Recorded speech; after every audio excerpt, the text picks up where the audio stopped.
So in the network layer is responsible for routing the data between devices on the network. That means they take care about the complete network from end to end, and that responsible for how to route this data from one device to the another device. Even network is so big. So, and these network layers, they allow the devices to communicate with each other even if they are not directly connected. Via routers they are connected, but they can take care of about these things. And they also handle any necessary fragmentations or reassembly of the data packets.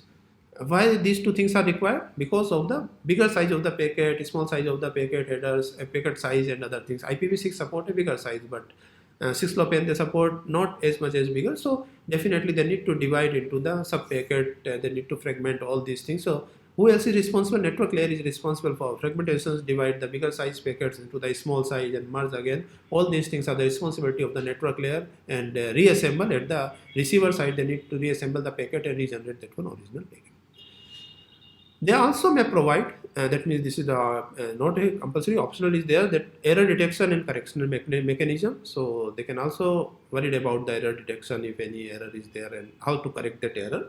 And these are the known protocols, very well known protocols: 6LoWPAN, IPv6 over low power wireless PAN area network. And this is on IPv6, therefore IPv6 automatically comes in network layer. And for the routing purpose, they use the RIP protocol, routing protocol for low power and lossy network. Here we use the word lossy, that means the network is have some loss. So low power and lossy, this used for the routing purpose on the 6LoWPAN, and 6LoWPAN is based on the IPv6. Extension of RIP is the CORPL. So this is the extension of this RIP protocol. So in this discussion, we will discuss about the 6LoWPAN in network layer. Here we use two keywords. One is the low power and lossy network, and one is the wireless PAN area network. So first we see that what is the low power lossy network. So low power lossy network, also known as the LLN network. So this type of the network architecture that is designed to connect the devices with the limited processing power and memory, such as sensor or IoT devices. We are not assume that they are the heavy machines are there. So definitely if they have the processing limitation, they have the memory limitation. So they automatically consumes the low power, and of course if such type of constraints are there, then lossy is possible, network lossy is there. And these networks are typically used for industrial environment, such as fire detection, environmental monitoring, such as agriculture ground, and smart city applications such as smart home for patient monitoring and other things, where a large number of devices need to connect it in a scalable and energy efficient way. So whenever we talk about such protocols and the IoT, then large number of devices automatically comes into the picture. And that is also scalable. That means what today is connected, we are not say that okay, tomorrow is an equal number of devices. Maybe possible tomorrow the number is 2x, 3x or 4x. So that is also support the scalabilities. If we take a centroid solution, there is one central body there which is the heavy machine, then that is some sort of not a scalable. So that means they control in a distributed fashion, so that scalability can make, and also energy efficient. We are not required a huge number of control messages in that case. And application, as we already seen, that the environment monitoring, and this is the very interesting smart metering we also implement in this campus. A smart metering application using the LLN protocol, assets tracking and other thing. Warehouses, they use the assets tracking for where the box is there and what is the location. If any leakage is there inside the box or some expiry is there, they can detect all these things with the help of LLN. And also the healthcare, we already seen that that means smart home, elderly cares and other things. And finally, this LLN use the range of the protocols such as RPL they use for the routing purpose, 6LoWPAN for handling the data, and CORPL and other things for communication between devices over the wireless link with a low data rate, high packet loss and high latency. So here there are two things are the negative. One, we can say that high packet loss, of course the upper layer they worried about the packet loss, and also that high latency because of this RIP and low power. So definitely their bandwidth is very less and the latency was automatically high in that case. And they also use the techniques such as the routing, aggregation, compression, to optimize the network performance, reduce the energy consumption. So routing helps to find out the suitable path between source and destination. Maybe possible multiple paths are possible. One is the energy efficient path. So routing is only the way they can provide a efficient path. And aggregation is, of course, we already seen the aggregation techniques that you can compress the data, take the average, take the mean, take the maximum, so that unnecessary you are not required to forward the data. The two sensor nodes are in the same location, both tend to take, then better we can compress, take the average of the data and transmit. Such as aggregation mechanism is already there, and compression of the headers, that mechanism is also there, so that you can reduce the size, and once we reduce the size, we automatically reduce the energy consumption or power consumption in that case, and improve the performance of the network performance.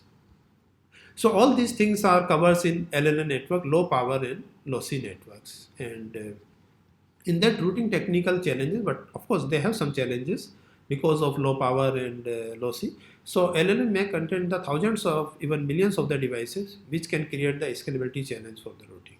So as we already seen that in say for example, we have already seen the table driven on demand protocols sort of thing, routing protocols. So if you go in that memory based or table driven based, then definitely you need the entire information. If you go to the on demand sort of thing, source routing, so you need to take the entire path information. So if your network is so large, your routing path is so long, then scalability comes into the picture. That scalability challenge is there in that case. And many LLN devices are the battery powered and have limited energy resources. So routing protocol must be designed to minimize the energy consumption. So energy is always the constraint in IoT and wireless sensor networks. So whatever this is also the challenge in the LLN when we select the routing protocols or doing that. Network topology in the LLN can be highly dynamic because of the node mobility, and large nodes comes into the picture and moving here and there. Node frequently join the leave the network. Links that may be unstable or unreliable. So we, if we assume that if we have the one laptop and numbers of devices connected, we say for example keyboard connected, your smartphone is connected, other gadgets are also connected with your laptop, then some devices goes down, some devices comes into the picture. So network is highly vulnerable and need to take care about these type of the network in LLN. And of course, similar as the processing power and energy, they also have the limited memory processing power, which is the challenge with the more complex routing protocol. And this is the last one, but not much serious. Why? Because alternates are there. So usually this IoT data is the sensitive data. So say for example, you remotely you locked and unlock your office. So that is a very sensitive data. That is the key of your automatically locking, unlocking, or whether you present in your home or not. That is also a sensitive information. So such type of the that means security in the routing mechanism is also a challenge in LLN type of the network, because that is a very lightweight processor. We are not assuming a complex algorithm, security and encryption algorithm we can put in that case. So this is the challenge in LLN protocol. So we can say the LLN routing protocols such as RPL. RPL is very well known LLN routing protocols. Use the technique for hierarchical routing, adaptation routing, and traffic engineering to optimize the network performance and ensure reliable communication between the devices. Now we come to the another type of the network, because we have seen there are two words, low power and lossy network, that we already covered, and other work is the low power wireless personal area network, wireless PAN. So wireless PAN personal area network. So a wireless network of interconnected device that revolves around a person workspace. So as we already take the example that one laptop is workspace, and whatever the devices are connected nearby this laptop, that is make a wireless PAN area network. And here we require the minimum or minimal infrastructure typically required. Even there is no infrastructure support is required in this type of the network. So if we are journey in a one group persons, they are journey in the bus or train, they can make a network which is the WPAN network in sort of thing. So there is no infrastructure is required. That is the person-centric sort of thing. One is the center device, and other they get connected with that device. And this is the cost effective. Why? Because infrastructure is not required, no heavy machine is required, and of course the energy efficient options they can be live implementation. So these are the two advantages of these things. Now WPAN support two type of the topology. One is the star, other one is the mesh topology. In the star topology, all devices are connected to a center device. similar as the laptop, the keyboard they connected, mouse they are connected, smartphone they connected, or other gadgets, whatever the gadget they connected. So such type of the star topology which act as the hub. So either your laptop is the hub and responsible for controlling and managing the communication. So this is good, that can control very easily, very few control messages are required. But in that case, the hub has the problem that only one central control body is there. If something is happened with that, some shutdown is there, all the devices are disconnected. Network completely tear down. So star topology is good in terms of the control messages, in terms of the control of the entire network, because one control body is there responsible for controlling and managing the communication. So if one central controller is there, definitely that is good. But the negative aspect or negative point in that case is that if the hub they compromise, or there is some failure in the hub, then entire network goes down in that case. The other one is the mesh topology. So different from this one, star topology, devices are connected to each other in a peer-to-peer fashion. So in that case, each device they connected with other devices. The numbers of links are there. So good thing is there is no hub, there is no central control, so failure chances are very less. But of course, a large number of communication messages are required, and there is no central control, and so communication and managing of the communication is the tough task in this mesh topology.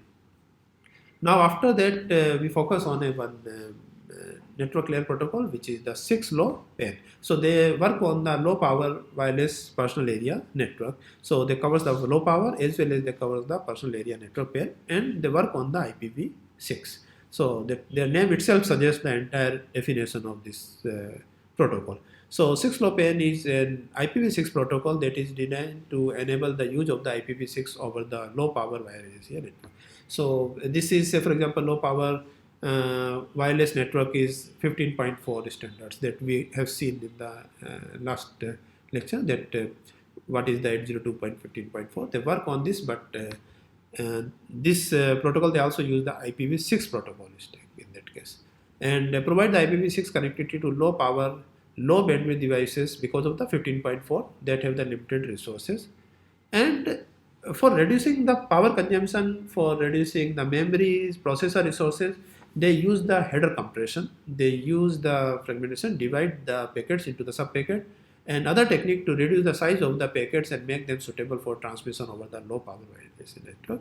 And do not mandatory any specific security mechanism. Usually there is no standard mechanism. They can say that okay, 6LoWPAN by default they provide, but it is based on the user's requirement. They can select any other mechanism of the security. So usually use the AES 128 as the link layer security mechanism for provide the confidentiality and integrity of this one, but it is completely based on the user requirement that what level of the security. But yes, 6LoWPAN they support the AES 128. At the link layer, just go to the above, then transport layer security, they use the TLS, and they use the data graph transport layer security, DTLS, and internet protocol security, IPsec. These are the protocols, different layers, different level of the security they can use, so that they make to the end-to-end security. So one protocol is not sufficient for entire end-to-end security.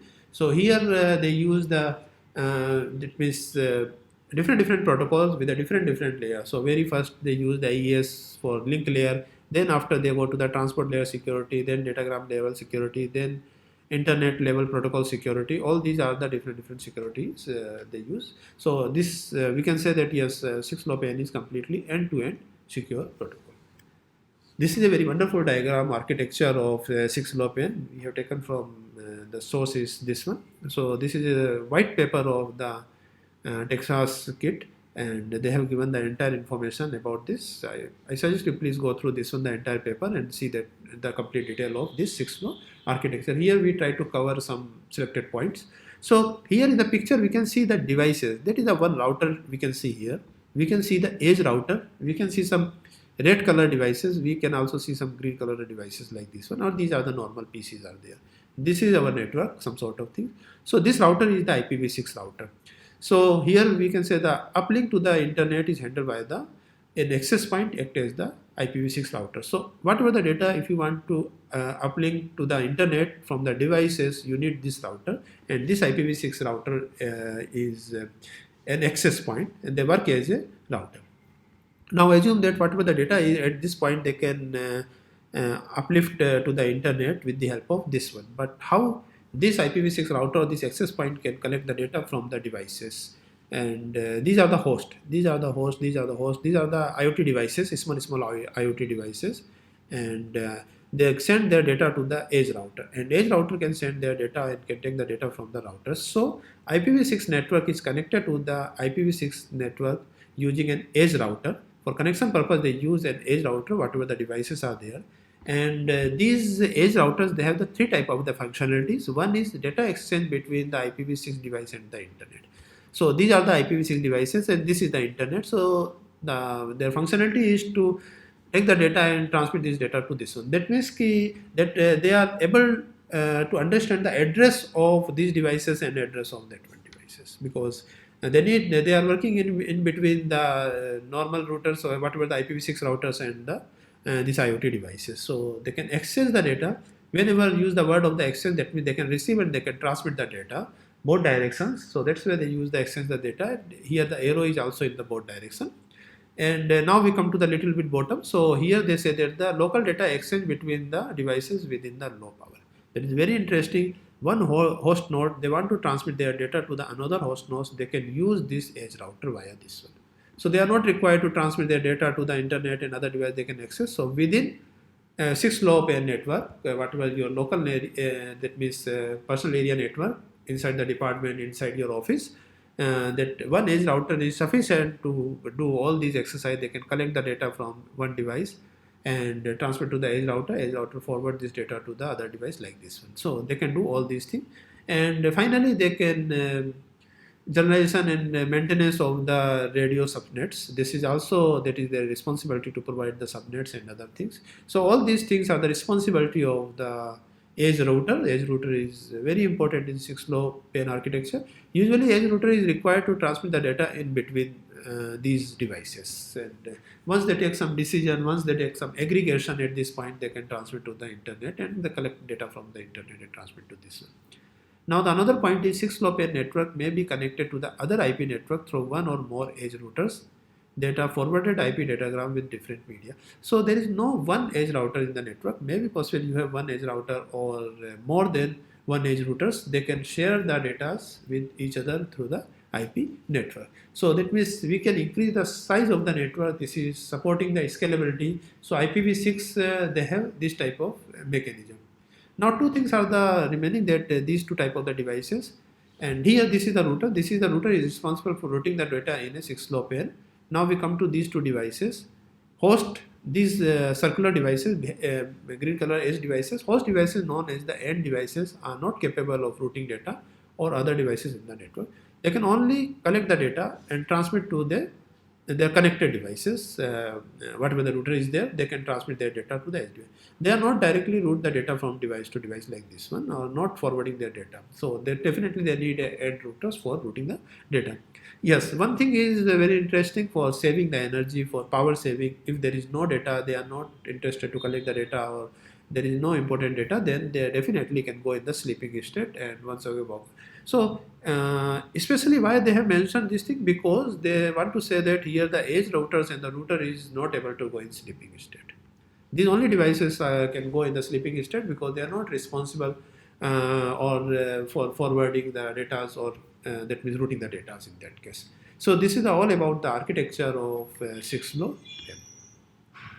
Now we come in interesting picture that what is the similarity with the OSI model or Wi-Fi or 6LoWPAN architecture. So this is the simplified OSI model. That means they remove the session layer and the presentation layer, or they merge the session presentation layer functionality with the application layer itself. So we can say that this is the 5-layer OSI model in place of 7 layers, because all these 3 layers are together at this one. If we use the Wi-Fi stack, then what stack is possible? Physical layer, data link layer, physical layer your radio, and data link layer is whatever the MAC layer and other thing. So we can say this is the Wi-Fi protocol you have used here. For network layer, for device to device transmission, for end-to-end transmission purpose, you use the IP layer. For reliability and transmission of the data, use the TCP protocol, and finally topmost is the HTTP protocol. But if someone says that how we can use the 6LoWPAN, 6LoWPAN is especially for IoT purpose.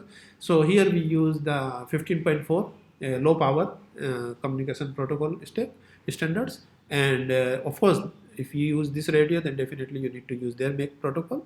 And above that, this is the intermediate layers or the abstract layer between IPv6 and this 15.4. This is your 6LoWPAN. They work intermediate layers in between these two, and they provide the connection between IPv6 and these devices with the help of 6LoWPAN. And above that one, either UDP or TCP. If you use the TCP, that is already the securely they use the TLS and DTLS mechanism. And on that you has the, this is the MQTT, not MOTT. This is the MQTT COAP protocols and HTTP protocols. This is the topmost layer protocol. So this is that is the protocol stack with respect to the OSI model, Wi-Fi, and 6LoWPAN stack model. So anyone has any query or suggestion or any point they want to ask up to this point?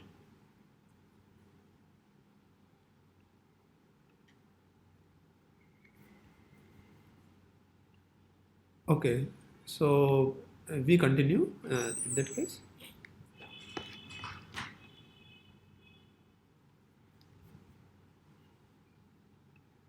Can anyone can confirm that whether the slides are going perfectly? Yes, sir. Yes, Okay. sir. Slides are going perfectly. Yes, the slides are good. Yeah, thank you. Now we go a little bit complex. So this is the, as we already seen, this is the adaptation layer. That means some sort of thing. Some people say that this is the sandwich layer or the intermediate layer, so that they provide the connectivity between IPv6 and this one, because these two protocols are completely different. It is very heavy protocol and some sort of thing, a bigger size sort of, and this is very lightweight. So how we can say, so say for example, they support a very bigger size of the packets, and addressing is different, and they are support a very small packets. So definitely intermediate is required. So 6LoWPAN is working as a adaptation layer in between. So if you think about the IPv6 header for normal TCP IP model or whatever your system is using, you use the RJ45 cable and other things. So then you use such type of the headers. This is the complete header of IPv6. Now, if we want to use for IoT purpose, and if you use the 6LoWPAN, you can compress this header in a 3 format. This is the first, second, and third. So first compression, by default, this is the 40 bytes, and you can compress these 40 bytes into the 2 bytes only. So what you are required, one is the dispatch and compression header. This is the compressed header, only meaningful information is there. So you can put the meaningful information in the compressed here, and it is suitable only when between the two devices inside the same 6LoWPAN network. Using the link layer address, IPv6 header can be compressed in only 2 bytes. So this is only the possible when the both devices are within the same 6LoWPAN. So say for example, both devices are within that one. So if the devices are inside, then 6LoWPAN is this 2 byte header is sufficient. Why? Because we are not required the that is the upper layer address, that means destination address or complete prefix suffix is not required. If you are not required, then definitely you can save the bytes information. So within that same 6LoWPAN network is there. If you want to transmit, both devices are connected, then you can use this type of compression. And most of the cases IoT use such type of the compression, and they can communicate with each other with the help of only 2 byte header information. Now we go a little bit more advanced. That means this is the second level of the compression. In place of 2 byte, here we use the 12 bytes.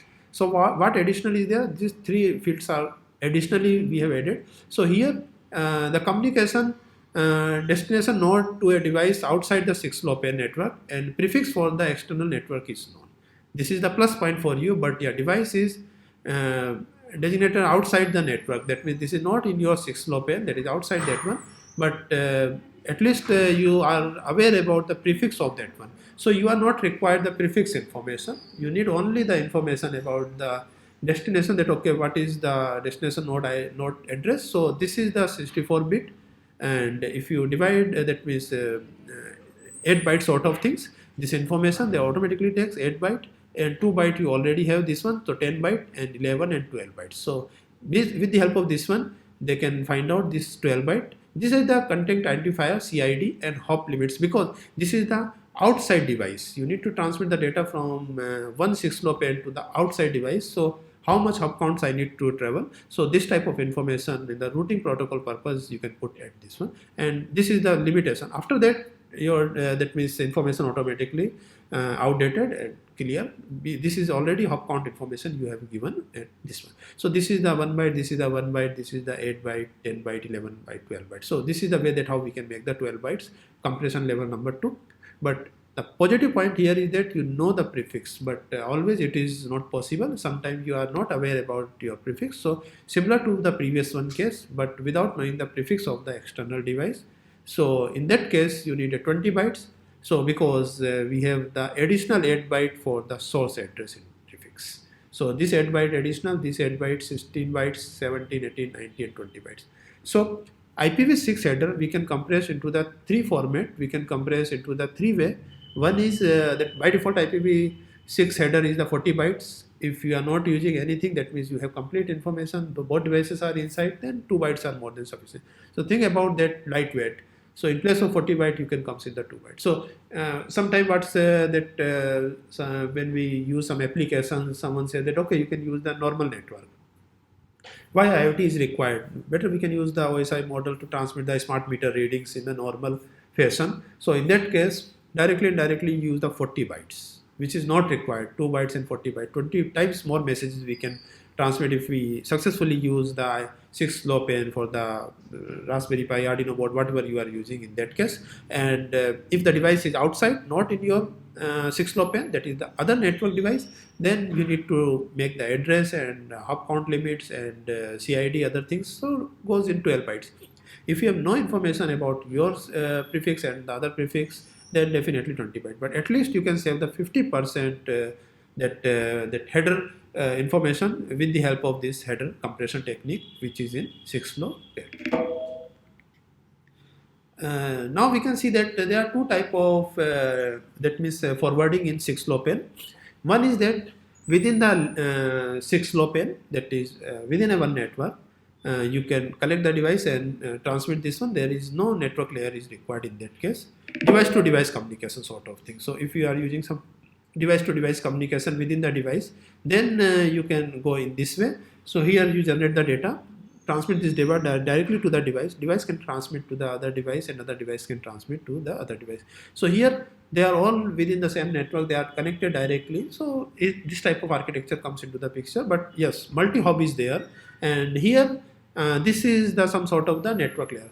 So this is the known as the route over forwarding, because the 3 layers comes into the picture. Routing layers also comes into routing is also comes into the picture. That's where they use the keyword route over forwarding. And here the 1 to 1 like this one network. So mesh formation is there. So that's where they say mesh under forwarding.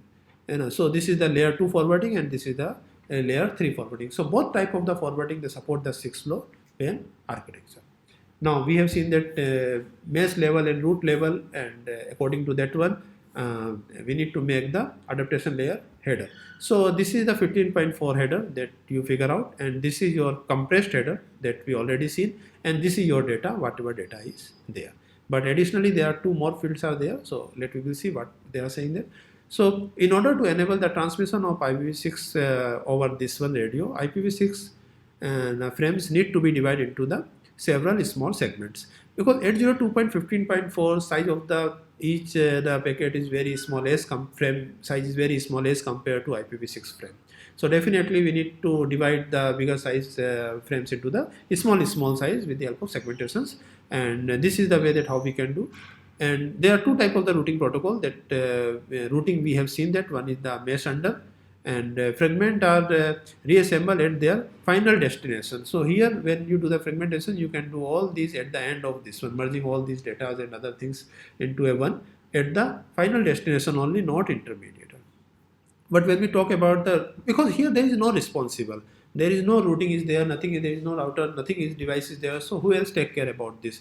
No one is there. So definitely we need to go to the at the final destination team. But if someone is there at the router and other things, then of course that reassemble at every hop. So you divide the that IPv6 frame into the 10 subframe of 15.4 radio. Then at the receiver hub, that is the next to that one, they can collect, they can order, they can arrange, and they can once again do the same exercise at this level. So they are doing all these exercise here, then they after doing that this. But here whatever the source they do, and at the destination you need to do all these exercise. Now here fragment headers, this is the one field that we have added. So the fragment header is used when the payload is too large to fix in a single this one frame.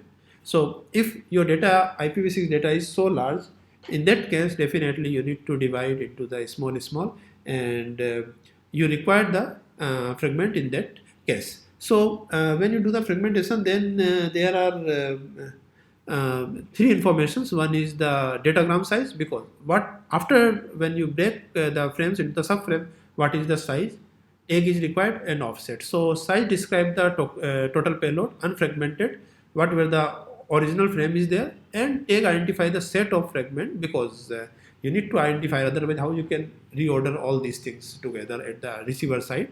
And and the data frame offset identify the frame offset within the unframed payload. So this is the offset and for order making, and this is the payload, so that you can do and break all these things. So this is information in the fragment header, that when you do the fragmentation, that information is required. There is of course the mesh addressing header. So mesh addressing support two types of the forwarding that we have seen. One is layer 2 forwarding, this one, this layer 2 forwarding, not the layer 3 forwarding in that case. And the mesh header is not used when sending the data over the one hop only, because we already assume that such type of mechanism is doing all this aggregation at the destination, and multi-hop is there. If you use the one hop communication, then why mesh header is required? So when you communicate continuously with the multi-hops, then only you required mesh header and other things. So mesh address header is used for forwarding data to multi-hops inside the IPv6. Mesh header include the three fields: hop length, how much hop count, hops you can survive, otherwise this packet is retired packet or frame, you are not required to process it, and who is the source and who is the destination, because here the multi-hop comes into the picture. So this is the way that two type of the routing can support. One is this one is the route over forwarding, where each and everyone can responsible for once again merge together and then do all this exercise, and mesh under forwarding, then that at the destination, but it is only required when you go to the more than one hop. If one hop is there, then you are not required mesh addressing header in that case. So this is all about that, how we can forward the data on 6LoWPAN, and here we can discuss some more about the mesh under forwarding. So that most of the cases that, so here because we talk about the hop count to hop count, then of course the address is also required. That address is usually 15.4 or shorter address to forward the packet, and only IP router is such a system is the edge routers. That is very interesting. Why? Because you go to the multi-hop, not a single hop count. That's where you require the IP router, not that means in a system is edge routers, and one broadcast domain is there, so it is very easy to control, because only the one broadcaster is there in that case, and the message has to send to all the devices in the network, so resulting in the high network overload. But the advantage is that all the devices they can receive, so that means forwarding and device to device connection is not required in that case, and it is suitable for the small and the local network and so on. So this is some sort of the quality of services of the mesh under forwarding in that case. Route over forwarding, that is the second one that we have seen. So use the three layer, network layer up to the network layer, they are required, and take place as the IP level, because we comes to the up to the IP level. Thus the each hop in the such network represent only one IP routers. So this is up to the IP level. So if we go to the just back side in that diagram, this one architecture. So routing is required, route hop is up to like this one. If there is one 6LoWPAN is there, then you can go like this one. Mesh is only up to this one type of.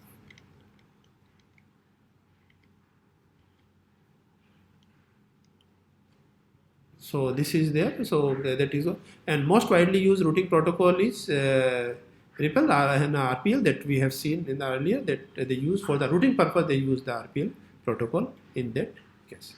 Now this is only the one slide for RPL. So RPL support two type of the routing, because we already seen that in the wireless some sort of thing about the routing. So there are two type of the routing mechanism, use different names, but objective is same. That one is the storing mode and other one is the non storing mode. In the storing mode, all devices in the 6LoWPAN network configured as the routers maintain a routing table or neighbors tables. That means similar as the table driven that we have seen. So that routing table is there and neighbors information is there.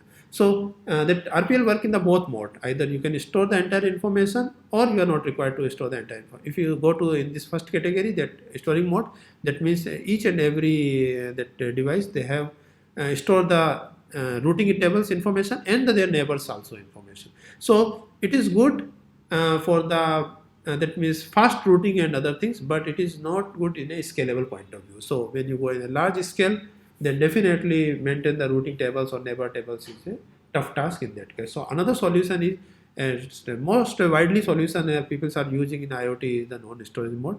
Only device with a routing table is edge routers, and hence the source routing is used.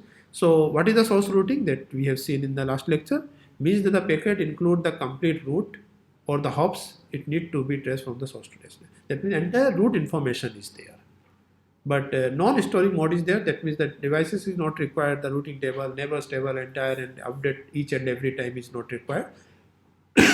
But whenever you transmit the data, definitely you have the entire route information inside that packet, so that you can automatically forward which one is the responsible for handling the packet. So this is the same as the table driven, on demand or destination vector routing protocol. So RPL is working in this fashion. So since this is a very lightweight and it is also the scalable, so most of the IoT devices they can use in this